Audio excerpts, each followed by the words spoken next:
Hello and welcome to FormFest 2024.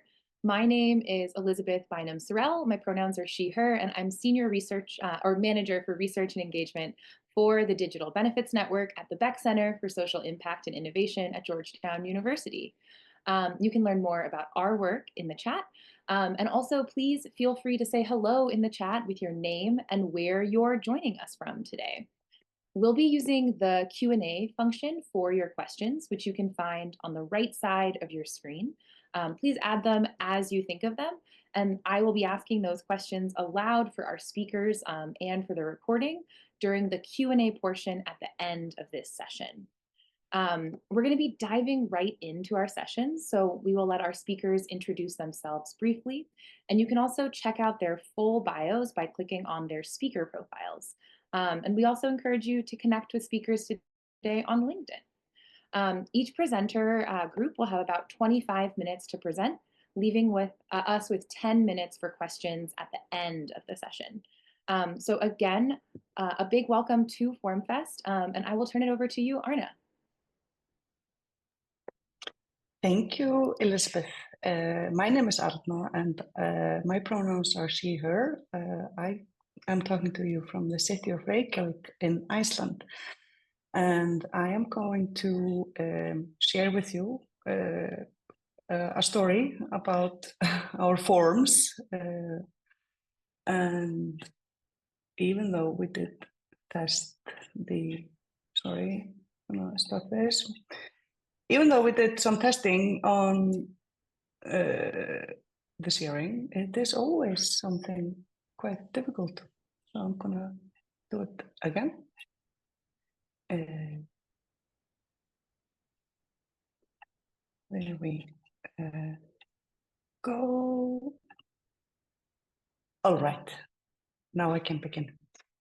Like I said, my name is Arna, and I am Head of Service and Transformation for the City of Reykjavik.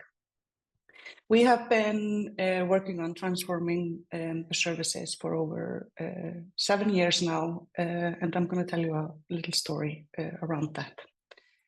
It was in January 2022 where we started to work on a project under an umbrella of a mayoral initiative called A Better City for Children. In short, the main goal was to improve access of Reykjavik school children to much needed services in a timely manner. We were supposed to design a path for children to receive efficient and appropriate service when they needed it, and to provide better oversight of the process for all that are related to the service. Sounds simple enough. A little bit of a backstory. Like I said, we have been working on this since 2018, using service design, developing digital solutions. But in 2021, the city decided to invest greatly in this work to expedite the process. As well, we became one of Bloomberg Philanthropies I-teams. So a very rapid scaling in an extremely slow-paced bureaucratic environment. In the midst of COVID as well. So it was a big challenge. However, we were very pumped, and we had done a lot of research, pilot projects, and a lot of internal nudging in order to prepare service owners citywide for this work. It's probably not news to anyone here in this spectrum that this work that we're doing is like approximately 10% the work itself and 90% stakeholder and change management. We had established service standards or principles that we call keys to good services that we borrowed and adopted from the great loot down of GTS, or Governmental Digital Services. If you don't know them, you have to read up. And we place great importance that every single city service is designed and provided based upon these principles. When we started the discovery phase of the project, The Better City for Children, we saw that it was a whole big mess. A big mess that broke every single principle. I mean, we spent months trying to decipher and understand the process.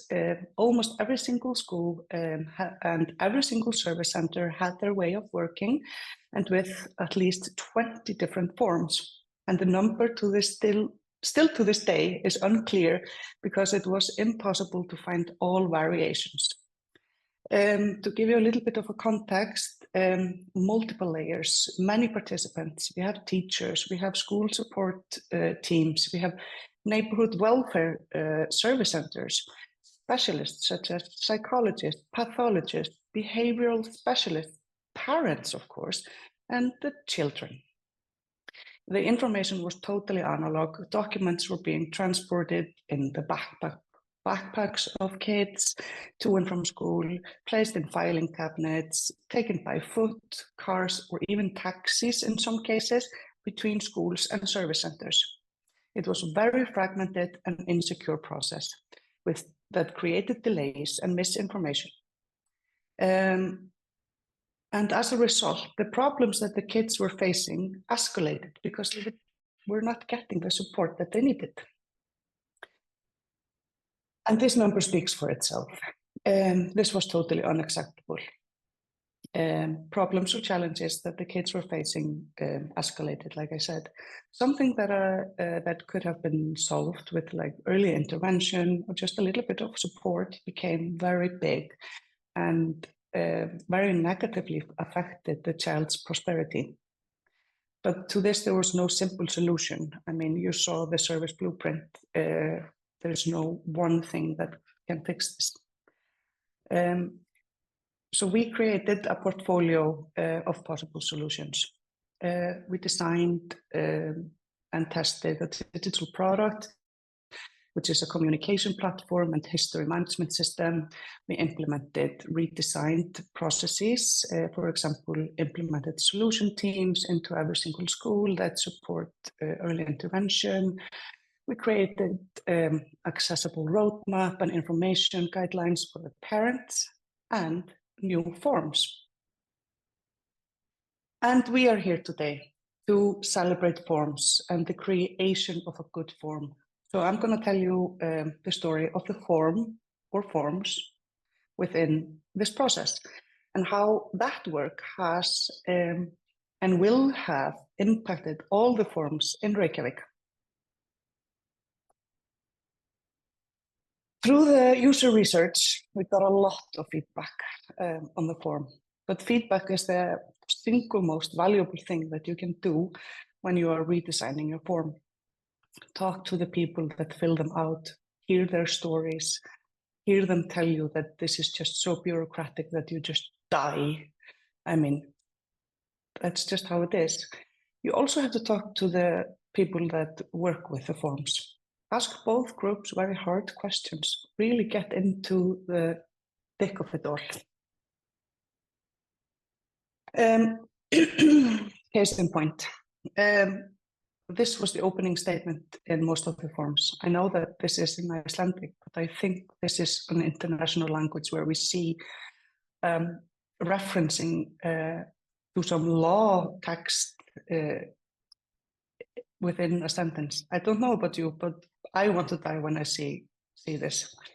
I feel overwhelmed, and it makes me feel unintelligent. It places me kind of below the form. The form becomes higher ranking, has more power than me, the human. I mean, this is just uninviting and kind of threatening. And I'm fairly intelligent, I'm educated, I'm in a privileged position in society, and I just feel threatened by a form. One of the questions that we asked the service providers, or the ones who are working from the information gathered by the forms, was, do you really need all this information? What do you really do with it? Is it possible to get this information from somewhere else? Can technology provide us with this information? I mean, the home address, the name of the teacher, contact information for the parents. We have all this information in our school registry. Can we pull that information from there to make it feel a little bit more inviting. Like in all good research, we had to know our baseline. So we did some testing and asked people who were working with the forms if they felt like the forms were helping them with the administration of the process. And we can see here that the green column is like either or. Only one person said that it was helpful, but most of the participants said either or negative in both our test schools. So we knew that we had to make them better, and we had to make them fewer. I mean, it was just like a variation of a problem, and then you have a totally different form. And our dream goal was like, can we maybe just create one form instead of the 20 plus forms that they had to deal with? And we knew that the forms needed to be simple, accessible, and follow our design principles that are friendly, trustworthy, and colorful. I mean, even though we are a municipality and a city, I mean, but we can be colorful and inviting and friendly. So we asked ourselves, it's not possible that we are the only public institute facing this problem. And of course we are not. I mean, we are here on a whole event talking about forms. So we did some research and we came upon a framework. We found a framework from the behavioral economics team of the Australian government. Because in public service, we should look to others. We do not need to invent the wheel every single time. We are all working with the same goal in mind, improving public service in a timely manner and more often than not with limited funds.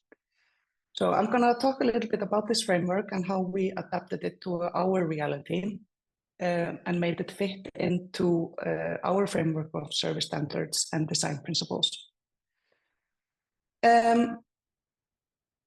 Like all good framework, the name stands for its pillars. But to be very clear, this is an English translation of our Icelandic adaptation. So it is not exactly the same as how the behavioral team in Australia put it forth. I encourage you, however, to check the original one out. Just Google Wiser Framework Forms and you will find it.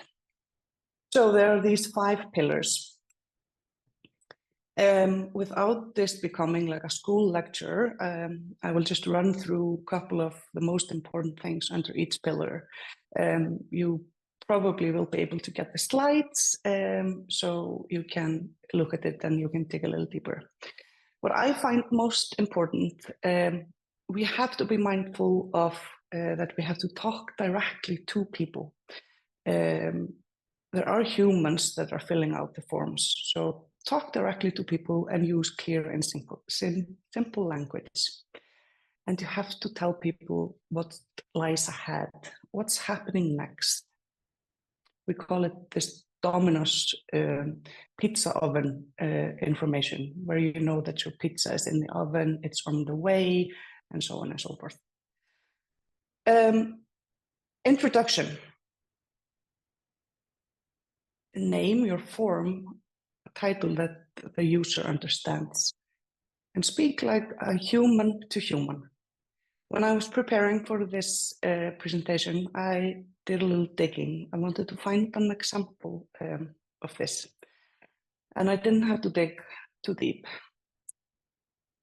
I found this on our website, registration of accommodation on registration days.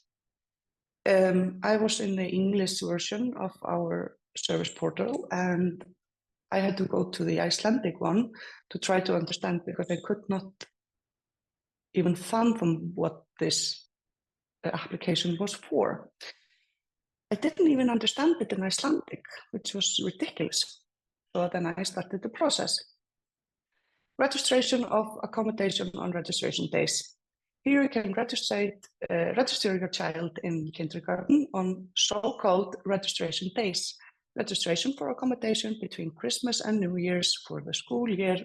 Okay, so basically it's like in between days. It's, yeah, okay, registration days, but this is just very bad wording. So this is breaking one of the principles, and we will definitely fix that very soon. But this does, though, have the explanation of what lies ahead, and it is telling me, and the user is being talked to directly. So it's like following kind of two very important principles, but breaks a very big one. The structure. Ask questions in a logical sequence. It sounds very basic, but you really need to think about it. What is logical for the user to provide every single time? For example, in this, you can see that the terms and conditions are the second. So if you do not agree to the terms and conditions, don't make the user go through the entire thing and end up, accepting the terms and conditions.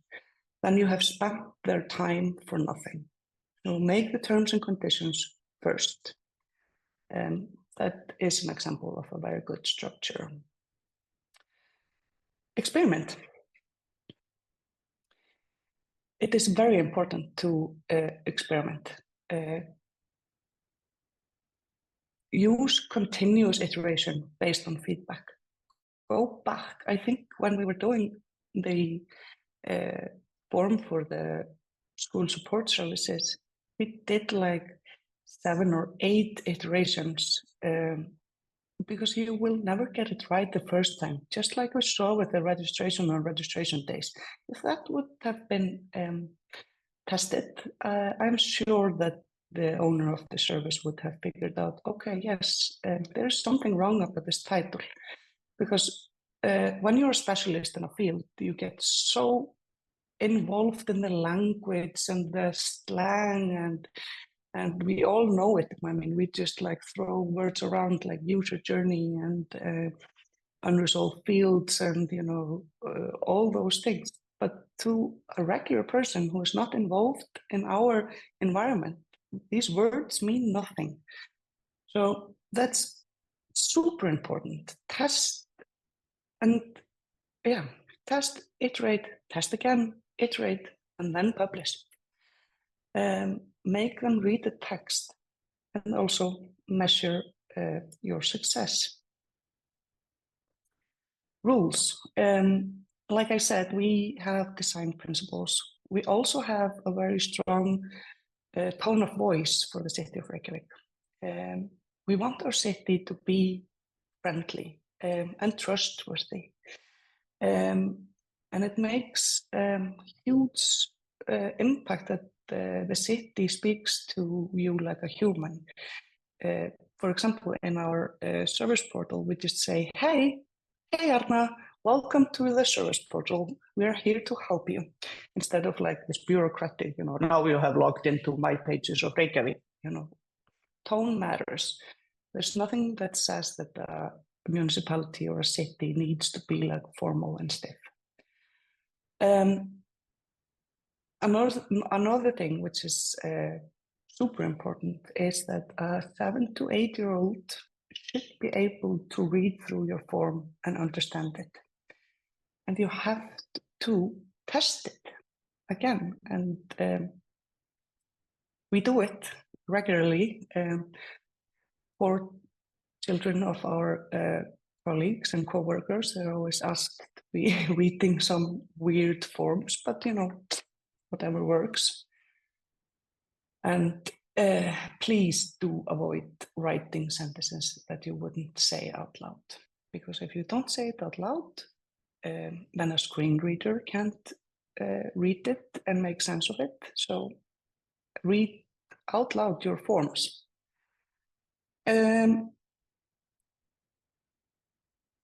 Here's a picture of how it was and what it became.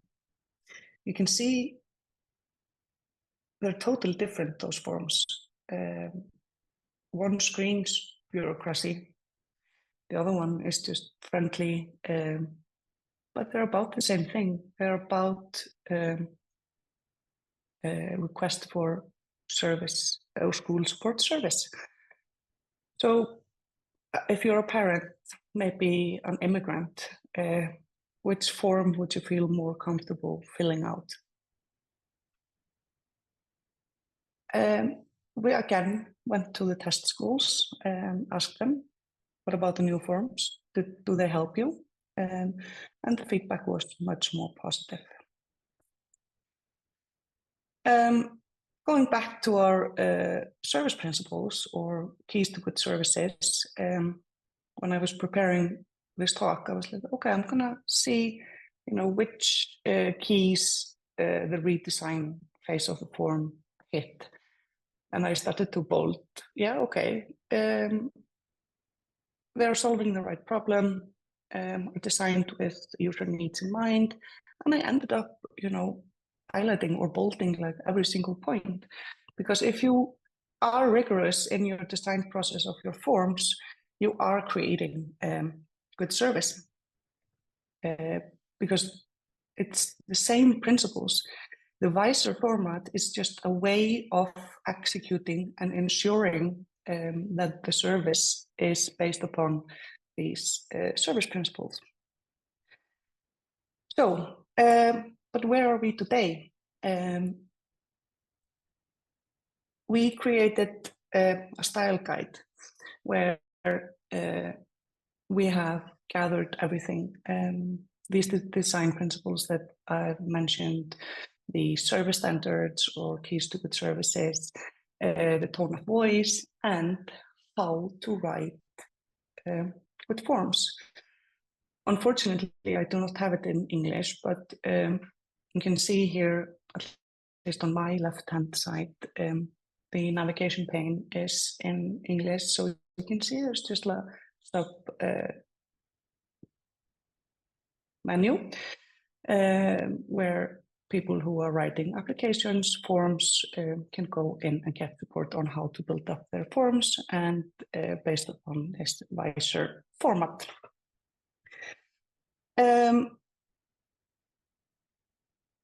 But we are not dealing with paper anymore. It's December 2024. And thank God we have exited the paper phase mostly, but we still apply the same principles. I'm going to show you a short video on how the application stands today and how it translated into a digital product.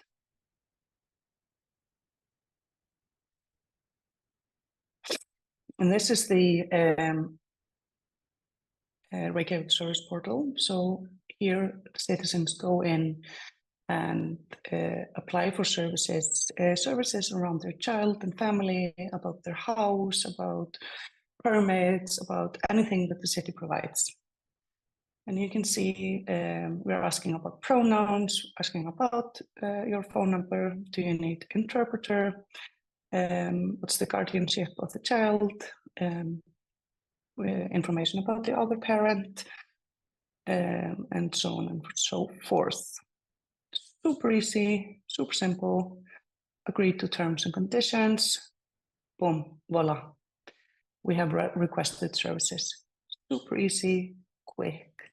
And the school has a similar portal, and these applications are merged and put into a digital solution in the digital filing cabinet. But I will end this here. I have no idea how I'm doing on time, but if I'm too quick, then that's just how it is. But since it's 2024, we are always talking about AI. So I asked AI to give me a joke on fields, no forms. And the AI came up with this amazing joke. Why did the public service go to therapy? Well, because it had too many unresolved fields. But AI is no joke, and it will definitely be very powerful tool for us to be able to create good forms. But AI will never, though, replace a thorough user research and the human touch and the intuition that we have. We have been hearing about AI tools that do user research. We have been testing a few of them out, kind of to prove our point that the AI will not replace us. And I do not recommend them. Don't user test your forms with AI. Thanks so much. I'm actually going to Yes. have to pause here. I'll let you leave this up for folks to grab that QR code. Thank you so much for this presentation. Just want to remind our attendees that we'll be taking questions from the Q&A at the end of this session. So keep adding your questions to the Q&A in the attendee hub. And Arna, you can stop screen sharing now, and I will turn it over to you, Paul and Julian, to start screen sharing and kick off your presentation. Thanks so much. Thank you. Thank you for the talk, Anna. Hello from Germany. We are from the German DigitalService. My name is Paul. I'm a designer, and I am going to talk about a justice project. Hi, I'm Julian. I'm a software engineer. I will talk about German income taxes, and both of our pronouns are he and him. So why are we talking here today? We noticed a pattern in several projects when designing forms, and that is that improving the usability of a form is not enough to truly simplify a form. So we want to show you today how we make forms simpler and how this makes us faster at the same time. And yeah, we developed a method, an approach. We call it the triangle of success. And it's about involving the right parties in the form design process. But first, a quick word about digital service. As you can imagine, as in many countries, digitalization is complicated in Germany. We have a decentralized government, one federal government, 16 states, and roughly 11,000 local authorities. And the states are especially responsible for many things regarding digitalization. And we as digital service are one player in a field of many. And we are funded by contracted project partners within the federal ministry. So we are not part of a ministry, but working for federal ministries. So that means we often do not have a policy mandate, and we usually work on existing services or forms in this case. So we are 4 years old, so we are still pretty young. We are constantly growing, and by now we have roughly 180 employees, so they are not all in this image. Yeah, and our USP is really to bring user-centered design into government. We always work in interdisciplinary teams with product, engineering, design, and research. And we mostly work on citizen-facing services.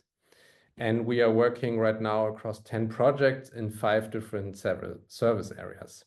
And now back to forms, where we are all here today. Because when speaking of forms, we often focus on usability, accessibility, and visual consistency, and those are key, very important. You can't build good forms without them. I think this goes without saying.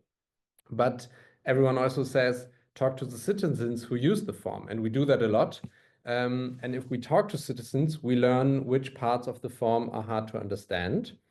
And this enables us to improve, again, usability and accessibility. And this is very important. But it is not enough, as I said before, to truly simplify a form. And to put this in other words, we could say asking unnecessary questions in an understandable way is still asking unnecessary questions. And to put that in perspective, I'm going to show you an example from the justice project I'm working in. It's the legal aid application. So here again, some context. The justice system in Germany is very much organized on state level. but there are lots of legally binding forms on federal level, and those forms are not digital. So we are tasked to digitalize those, and the legal aid application is just our first use case. And since we started on legal aid, we have already started 2 other projects. So now I'm going to show you the form, and it shows you many details. It shows you regular expenses. It asks regular expensive income of your partner, income of your kids, etc. Like many, many details for a relatively small application. But roughly 50% of the applicants receive social benefits. And so in some courses, even more. There are no exact numbers, unfortunately. And that means the income is so low that they are almost always eligible for legal aid. And that's, by the way, the reason why they get social benefits in the first place. So it's kind of a circle. Yeah, and this leads then to the practice of legal clerks not even checking the income of citizens who receive those social benefits. So that means, I'm showing the form again, that those fields that are marked here, for 50% of the applicants, filling out those fields isn't really not necessary. And this is a prime example of asking unnecessary questions.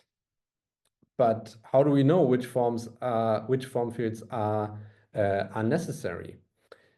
This is quite easy by visiting many courts and talking to the legal clerks. And this is especially easy in the case of legal aid because it is also possible to apply for legal aid verbally in court. So we shadowed lots of applications, and then they get questions asked like, do you get social benefits and what's the value of all your belongings? And then we could see, okay, this application just took 1 minute and the other 10. Yeah, but why are we asking those unnecessary questions in the first place? It's laws and regulations, obviously, because in theory, in some edge cases, citizens may have more income than the legal aid limit permits, but this is nothing relevant in practice. So from this example, let's get to theory, and let me introduce the triangle. So basically, we've looked at 3 things. We've looked at the usability of the form, how the users perceive it. Then we've looked at the necessities, so trying to understand which fields are necessary. And then in the end, we looked at the legal basis, so the reasoning why form fields exist in the first place. And those 3 things, they form a triangle. And this triangle can be translated into people. So each corner can represent a different party in the form design process. So the usability, this can be the form users, the citizens who fill out the form. The necessity is represented by talking to people, the form processors, the people who really process the form. And then the legal basis, that is what we call the form owners. And depending on your context, there may be several stakeholders. So the form users, this can be the citizens who actually fill out the form, but could also be companies who fill out the form. But it could also be friends and family who help citizens fill out the form because they might not understand it directly. And then the form processors, this can be any civil servants. And the form owners, this can be ministries, subordinate authorities, but also form implementers. So all the people who make up the regulations around a form and how it should be. So in the case of legal aid, it's quite easy. So as you saw, we had the citizens who fill out the form, but then we had the form processors. This was the legal clerks that we talked to. And then the Ministry of Justice, those are the ones who are responsible for the form, the ones who make the regulations. For the case of German income taxes, which I will talk about in a few minutes, it's a little bit more complex. So we have companies and citizens who are filling out different forms. Then we have different kinds of tax officers all over Germany who process those forms. And then for the form owners, we have the Ministry of Finance, who is responsible for all the law regarding income taxes. But the Bavarian Tax Ministry, so in the state of Bavaria, this is the state who is responsible for the digital tool that is then used all over Germany, over all 16 states. And we have an IT agency who implements then this digital form. And then we have a federal state conference where all the different states and the Ministry of Finance come together and they make up the regulations around the form. And this, what you can see here, this is what we call the triangle of sadness. Joke aside, it's what we call the triangle of success. So the form owners, the form processors, and the form users. Or in other words, policy, operations, and the users. But now, how does the triangle actually help us? So first, the triangle helps us to understand the requirements from all parties, which you also saw in the example that Paul gave. So we can learn different things from all the different parties because they take different actions. So the form owners, those are the ones who decide which inputs are desired. So talking to those, we can learn why form fields exist and what is the reasoning behind them.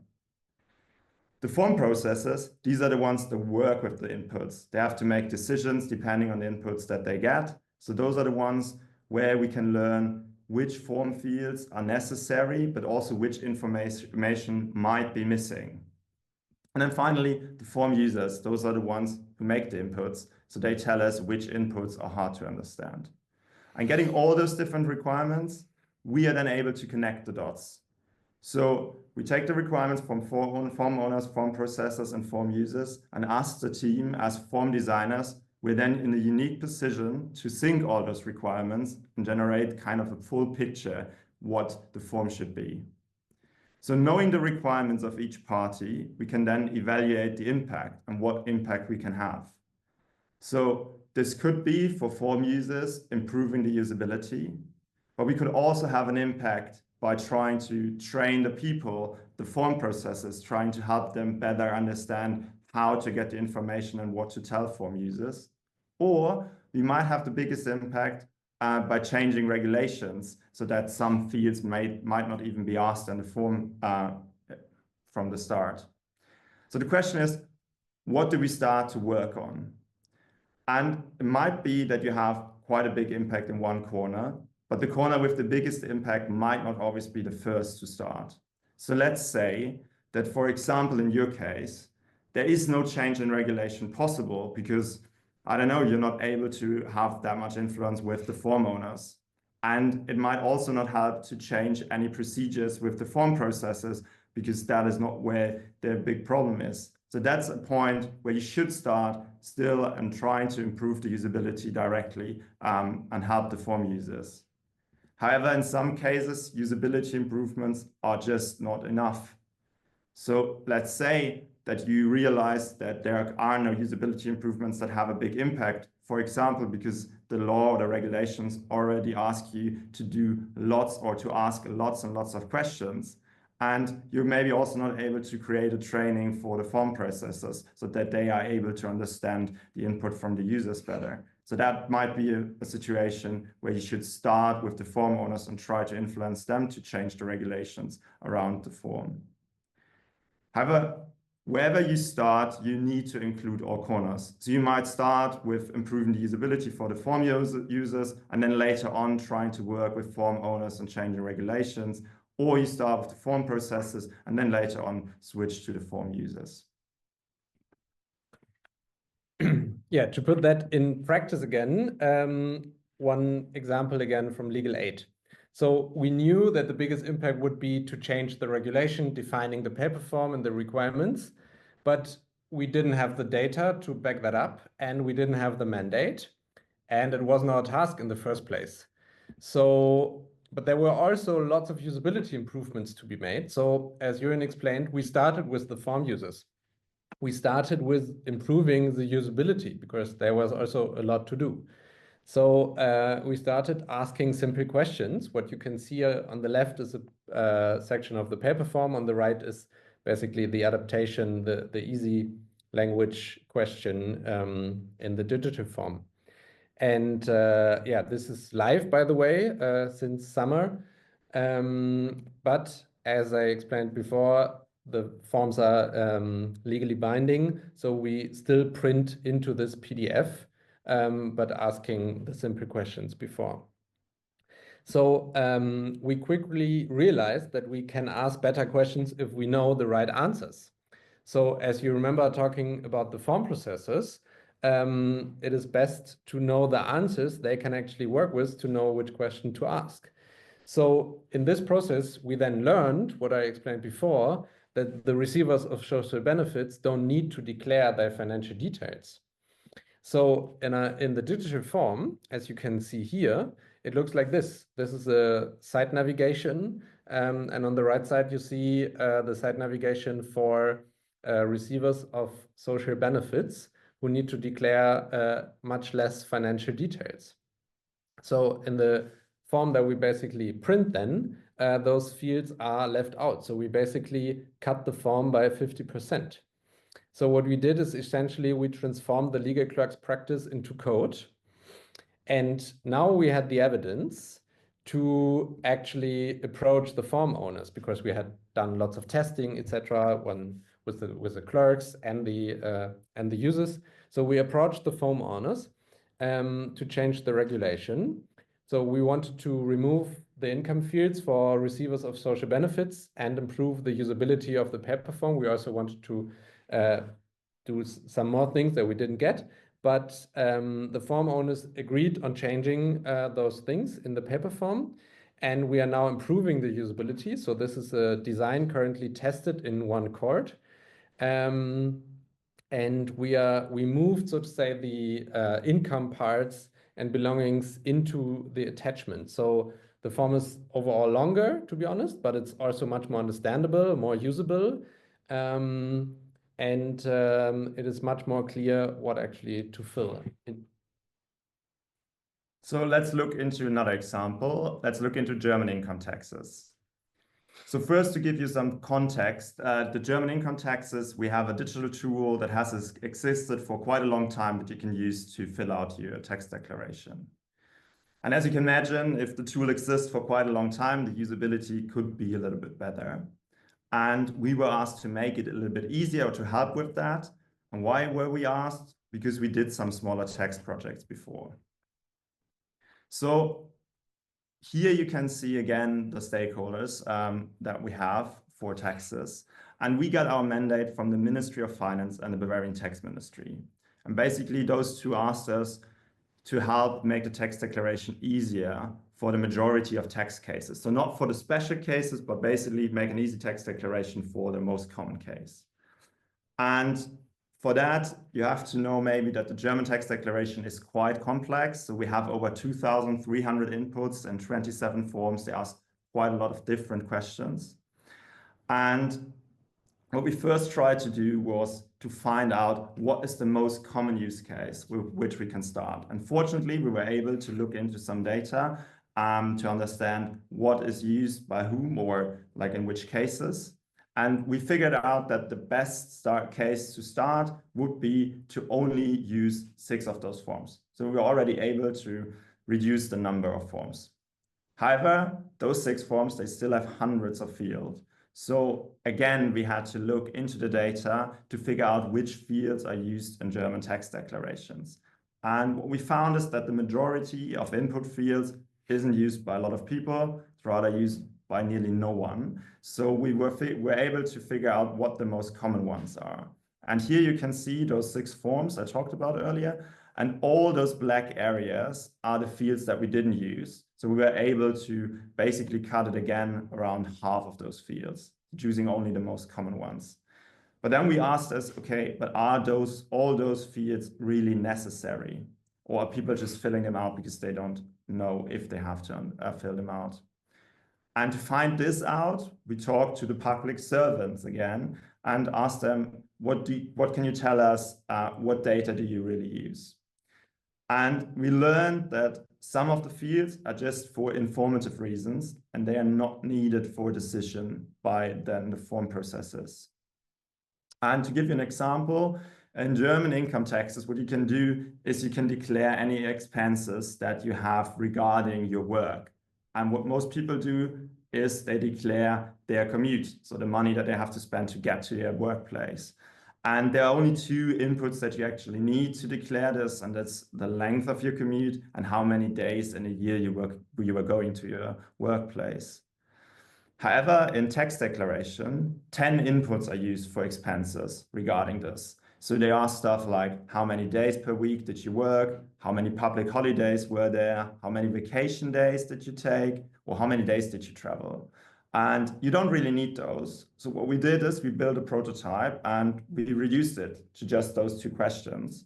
And then we showed this prototype to users, and they did not like it.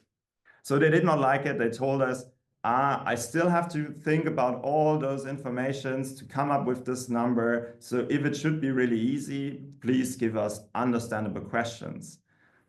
And I think that's a good example to show why it's important for us as form designers to connect the dots, to connect the information that we get from all the different parties.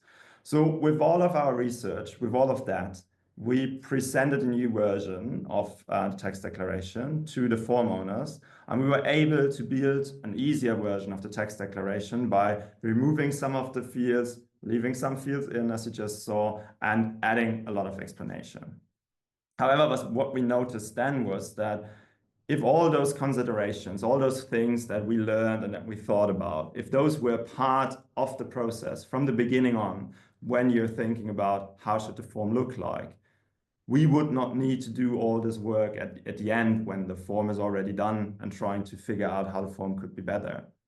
And that's a good thing, because there is someone who does all that work, and that work happens at this federal state conference. And as you can see, again, we talked about that earlier, it's the state conference where the Ministry of Finance and all the states come together. However, we didn't get our mandate from them. We got our mandate from here, from the Ministry of Finance and the Bavarian Tax Ministry. And so this shows us, or this is where the triangle also helps us to understand where we might need to work or with whom we need to talk to have a bigger impact. Yeah, and there are some significant side effects to what we just explained, and that is working with a triangle makes us faster. So when we didn't have the triangle at the beginning of our project, we talked to the form users before, as I explained, and this is how we worked on Legal Aid, and then later on we started to work with the form processes and then the form owners. And this is, so to say, a long taking process.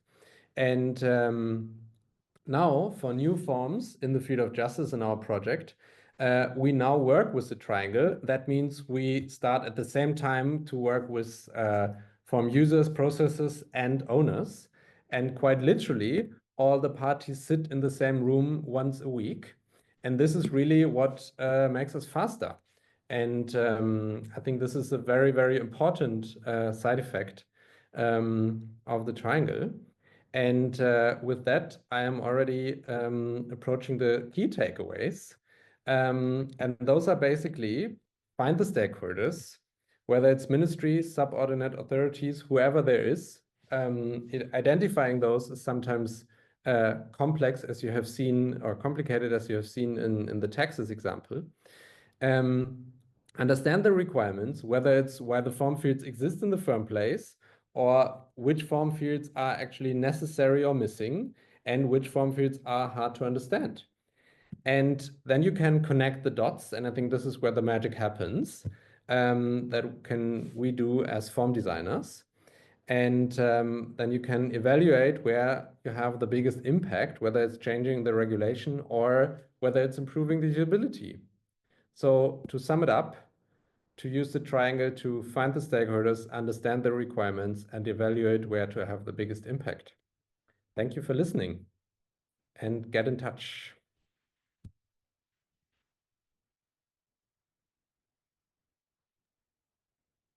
Wonderful. Thank you so much, Paul and Julian, for that presentation. It is now time to get to our audience questions. We've gotten a lot of questions in the Q&A already, but be sure to keep those coming and upvote your favorites. We're going to get to as many as we can in the time that we have left. So while our Zoom spotlights are getting rearranged so that you can see all of us, I'm going to switch down to our questions. So for both sets of presentations, we got some questions about how you're engaging with people to inform your form redesigns. Arna, for you, there was a question about how you're approaching testing forms with children who are like 7 or 8, so thinking about talking to minors, and how you address parent or guardian consent. And then Paul and Julian, there was a question for you all about how you're thinking about sampling for users in your research. Who do you talk to if you're designing for a large group of people, or basically everyone? So how do you think about subsecting that? So I'd like to give each of you an opportunity to speak maybe for a minute or so about how your teams approach gathering feedback from members of the public, and the types of activities that you found to be most effective in the contexts in which you're working. Arna, can I pass to you first? Sure, yeah, thank you for this great question. I mean, it's always a little bit sensitive when we are dealing with children.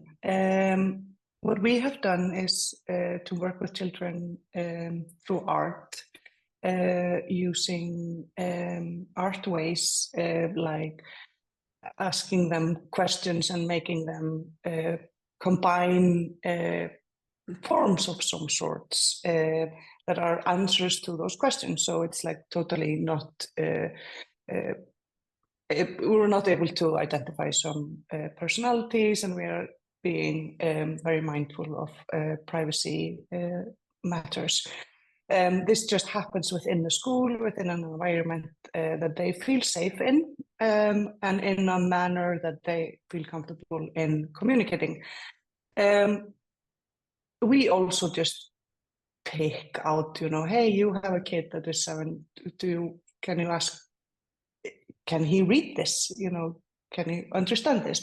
We also have, when we are doing like this Better City for Children work, we had like test schools, very like super user teachers and school staff that helped us get in touch with parents that were open and willing to help. We speak like very openly in like the media about the importance of talking to public. So we are very like mindful of telling people that we are doing this work and we need their input. Great. Yeah. Thanks. Paul and Julian, anything you want to say about your team's approach? Want to go? Yeah, I can briefly jump onto that. I think it's it's a very it's a question that is occupying us quite a lot. So our researchers on the team are really eager behind this, and there are even in German government some movements in like building specific pools for like more representative recruiting pools. So this is like a constant topic in our team, honestly. And because we noticed like from recruiting users online to talking to people on the in the courts, huge differences, and we know that there are lots of gaps for sure. Just one thing to the sampling, I wanted to add that maybe if you design for everyone, still try to figure out who are you starting with. That is something that we've learned quite often. So start with a smaller target group or with some extreme users and then take it from there. Awesome, thanks. Paul and Julian, a question that came in for you all was, how did you get all parts of the triangle to sit together one time a week? So what was that process looking like? And then Arna, I know you had also mentioned the importance of like bringing stakeholders along. So Paul and Julian, I'd like to pose that question to you, and then Arna, give you a chance to talk a little bit about how your team has approached bringing stakeholders along in this process. Yeah, maybe maybe I can go first. Yeah, this is a very good question, and the honest answer is this also depends on individual stakeholders. So in this specific case where this is happening, so to say, the farm owners are already aware of lots of things that are happening within the forms, and they are also aware of this because the forms don't work at court. So, and I think this is key, that it's not only about the users and the citizens, but that bad forms also create more work on the administration side for form processes. And this is why it's so important to connect the dots and then actually bring this evidence up. And I would say this has worked pretty well, because this is like the unique position in the middle of the triangle we talked about, where you really can connect those things like,